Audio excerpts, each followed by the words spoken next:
Hi everyone, my name is Hansel. Thank you very much, Lillian, once more for having me on your channel. Today I'll be talking about 5 software technologies that are beginner friendly and you should definitely try out for projects. Now, these software technologies, to try them out, you must have first attained some level of learning.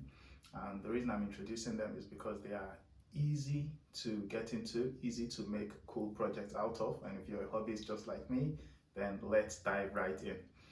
The first one is Next.js.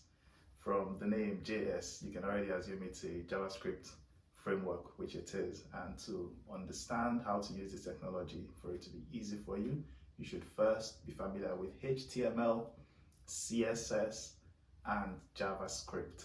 Now, why should you try out Next.js?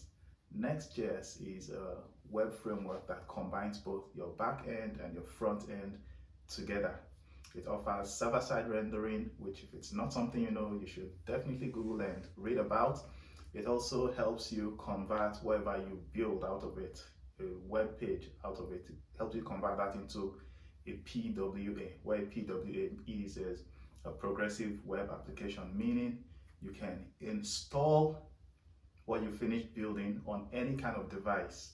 You can install it on a phone, if you're using an Android, as an APK, or on a computer as an executable, that's if you're using a Windows.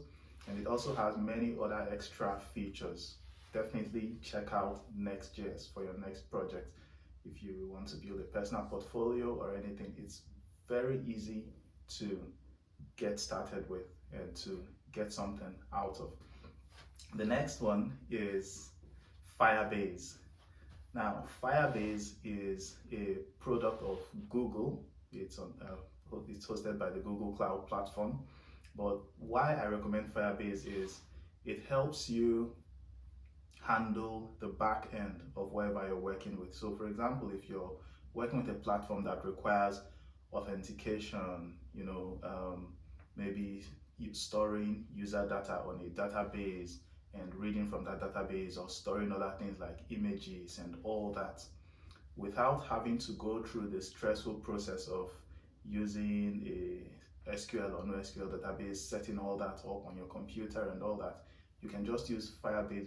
Very easy to learn, very exciting, lots of functions already pre-packed and preset for you.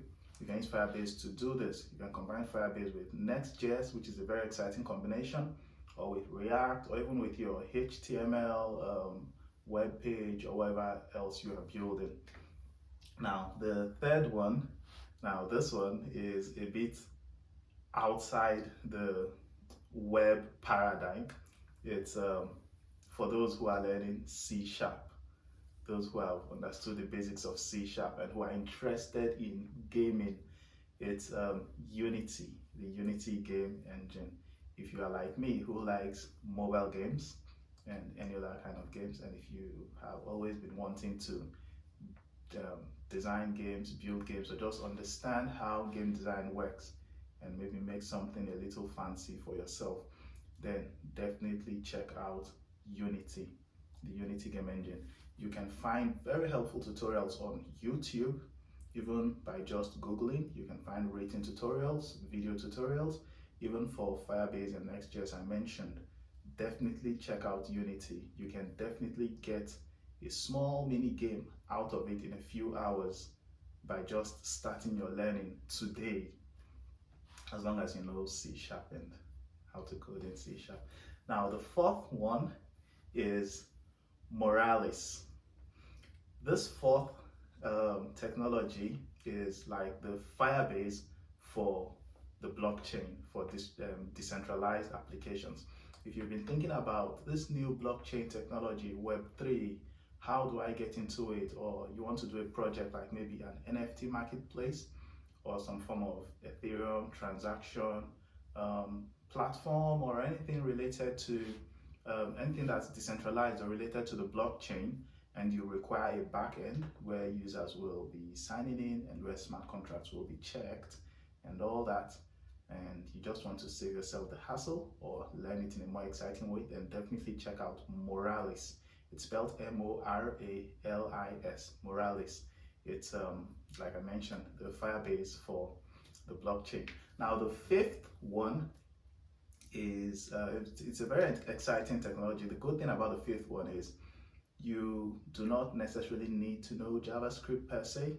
So even if you're still early in your learning and you have just gained some familiarity with CSS or Bootstrap, although you don't need Bootstrap, you definitely should try this out. Just check it out. It might be your thing, it might not be your thing, but definitely check it out. And it's Tailwind. Now, Tailwind is a styling framework. It's a CSS framework. Unlike having having this separation of concern where you have your web page, that's your markup component, and then your styling, your markup file, and then your styling file separately. Tailwind helps you do things more efficiently by having these utility classes, similar to how Bootstrap does it, but more exciting. I'll not talk much about Tailwind, but just definitely Google about it. Another good reason to try Tailwind is the Tailwind community is growing so much that you'll find helpful components online, open source, for you to copy and tweak to your own for your own projects. So check out these 5 technologies. Tell me what you think about each of them. Drop your comments below, ask questions, and I'm very excited to see what you make out of them. Thank you very much.